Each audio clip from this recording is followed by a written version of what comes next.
नमस्कार। Anandam the journey of peace and happiness.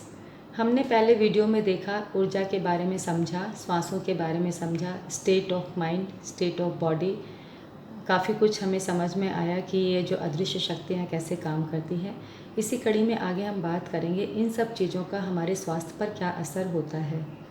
हमें अभी तक शारीरिक स्वास्थ्य का तो पता था, अगर शरीर पे कहीं दर्द होता है, कहीं चोट लग जाती है तो हम तुरंत मेडिसिन्स ले लेते हैं, दवाइयाँ ले लेते हैं और हम ठीक हो जाते हैं। लेकिन क्या हम जानते हैं कि इस शारीरिक स्वास्थ्य के अलावा हमारा जो मानसिक स्वास्थ्य है, मेंटल हेल्थ है, वो सबसे ज़्यादा हमें इफ़ेक्ट करता है।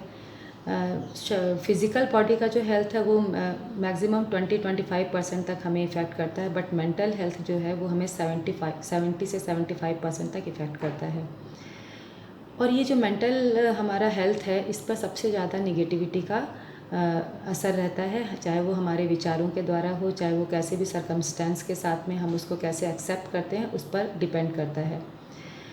आज की तारीख में हमने देखा है कि जब भी हम नकारात्मक विचारों के साथ, ये हमारा खुद का अनुभव है कि जब भी हमने निगेटिव थॉट्स के साथ में ब्रीदिंग ली है, तो उस पर जो दबाव पड़ता है, श्वासों पर हमारे विचारों का जो दबाव पड़ता है, वो हमारे भीतर बहुत सारी नाड़ियाँ हैं, ब्लड का सर्कुलेशन है, टेम्परेचर भी मेंटेन होता है और बहुत कुछ उसके अंदर में समझ लीजिए कि आप जो भी प्रोसेस चल रहा है वो पूरा बैलेंस होके नहीं हो पाता, कहीं ना कहीं वो इम्बैलेंस हो जाता है, वो जो हमारी हार्ट बीट को भी बहुत इफ़ेक्ट करता है।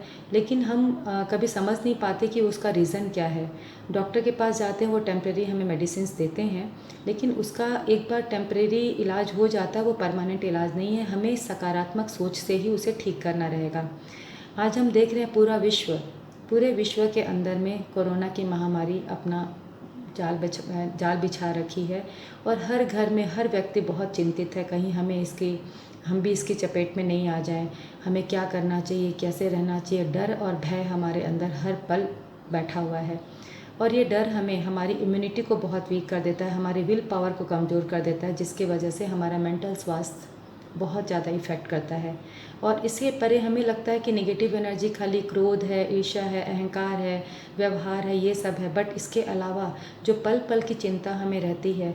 और सबसे ज़्यादा हमने देखा है कि जो बच्चे हमारे बाहर रहते हैं, चाहे वो जॉब के लिए हैं, चाहे वो पढ़ाई कर रहे हों या जिनकी शादियाँ हो गई हैं, एज अ पेरेंट्स, माँ बाप होने के नाते हमारा बहुत कुछ हमारे दिमाग में चलता रहता है कि बच्चे कैसे रहते होंगे, उनकी आदतें सही है क्या, वो हाइजीन का ध्यान रखते हैं कि नहीं रखते हैं।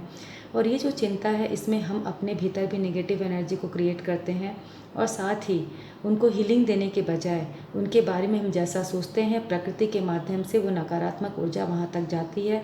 कैसे होगा, कहाँ होगा, क्या होगा, ये सारे क्वेश्चन मार्क हमारे अंदर नकारात्मक ऊर्जा क्रिएट करती है।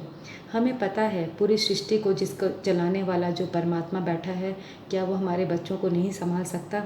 जब उसने कण कण में पूरी सृष्टि को संभाल रखा है, तो हमें अपना विश्वास रखना रहेगा उस परम पिता परमेश्वर के साथ में कि जो होगा अच्छा होगा। हमें सकारात्मक कैसे रहना है, इसी कड़ी में आगे हम चर्चा करेंगे कि अपनी सोच को सकारात्मक बनाने के लिए, स्टेबल बनाने के लिए, स्थायी बनाने के लिए हमें श्वासों के साथ कैसे काम करना है, कैसे प्राणायाम करना है, कैसे एक्सरसाइज करनी है, कैसे हमें अपने मेडिटेशन करना है, अपने विचारों को कैसे शुद्ध करना है, खाली कैसे होना है। क्योंकि जब हम खाली होते हैं विचारों से, उस समय हीलिंग वाली अच्छी ऊर्जा जो हमारे स्वास्थ्य के लिए बहुत इम्पॉर्टेंट है, वो प्योर एनर्जी ऑक्सीजन के रूप में हमारे बॉडी में जाती है और हमें मेंटल और फिज़िकल दोनों तरीके से हमें मदद करती है। तो अगली कड़ी में हम आपसे ज़रूर मिलेंगे और इसके बारे में चर्चा करेंगे, प्रैक्टिकली भी हम आपको बताएंगे।